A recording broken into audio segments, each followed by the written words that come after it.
Have you ever noticed how the question, "So, what do you do?"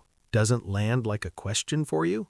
It lands like pressure, because the honest answer sounds messy.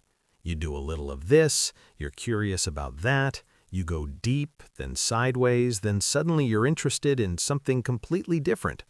And somewhere along the way, you were taught that this meant something was wrong with you. Here's the truth that rarely gets said out loud.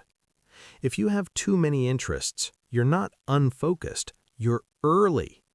For most of modern history, the world rewarded one kind of mind. Pick one thing, stay there, go deep, never look back. That worked when the world behaved nicely, when the rules stayed the same. Psychologists call that kind of world a kind learning environment. In a kind world, feedback is immediate. The rules don't change much. If you practice, you improve. Think of a golfer. Same course, same clubs, same physics. Swing, adjust, repeat. That world worships specialists. But that's not the world you're growing up in. We now live in what psychologists call a wicked learning environment. The rules change mid-game. Feedback is delayed or confusing. Past experience doesn't always help. Think of a firefighter. Every fire is different. The building is different. The weather is different. The rules might literally change while you're inside.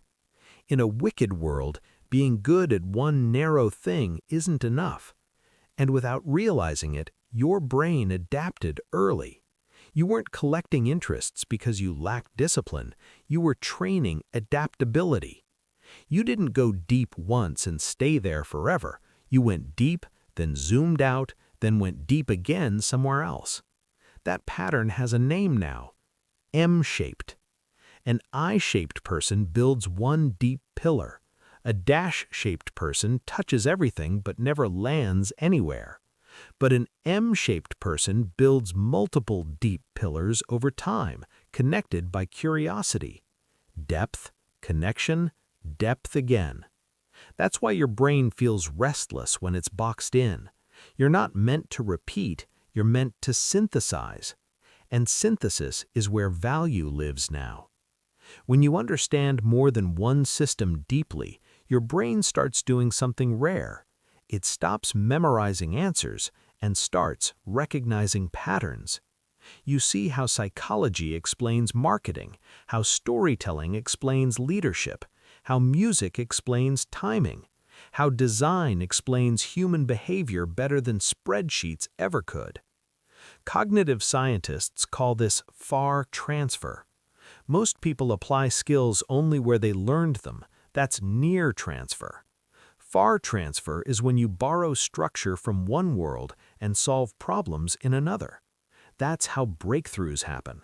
That's why people like you keep seeing connections others miss. And it's also why you've probably felt anxious. Because here's the part no one explains. M-shaped brains struggle when they try to hold everything at once. The anxiety isn't from having too many interests, it's from trying to master them simultaneously. M-shaped people don't multitask mastery, they sequence it. You build one pillar for a season, 6 months, a year, long enough to reach fluency, not perfection. Then, and this matters, you stop intentionally. Not because you failed, but because you graduated. Strategic stopping is not quitting. It's how polymaths are built. Each time you do this, you're stacking depth, not resetting. And over time, something powerful happens. Your experiences start talking to each other. But only if you give them somewhere to live. This is where most curious minds lose value without realizing it. Your brain is a high-output idea factory, but your working memory is tiny. If you don't capture what you learn, the dots disappear. That's why systems matter. Not to control you, to free you. When you get obsessed with medieval architecture for 2 weeks, take notes, put them somewhere, Notion, Obsidian, anywhere external. Then let the obsession go without guilt. Years later, when you're designing a product or solving a problem, you might stumble across those notes and realize the structure of a cathedral solves your current challenge. That's synthesis. But it only happens if you save the dots so you can connect them later. Now let's talk about work, because this is where many M-shaped people feel shame. You think your job should be your passion, that you should love it intensely. But some of the most creative minds in history didn't work that way. They had stable, low-drain jobs that funded curiosity instead of consuming it. Your job doesn't have to be your identity, it has to be your platform.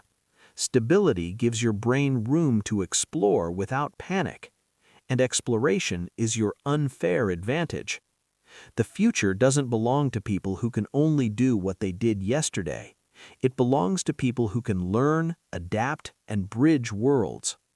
Companies aren't asking, "What's your specialty?" They're asking, "What's your combination?" Because the hardest problems don't live inside job titles. They live between disciplines, exactly where you think. So if you've spent your life feeling scattered, too curious for one lane, too deep for shallow ones, this isn't a flaw, it's a signal. Your mind isn't messy, it's modular. You don't lack focus, you distribute it over time. And when it all finally clicks together, it won't feel sudden, it will feel obvious. Because the future doesn't reward narrow certainty, it rewards adaptive intelligence. You were never behind.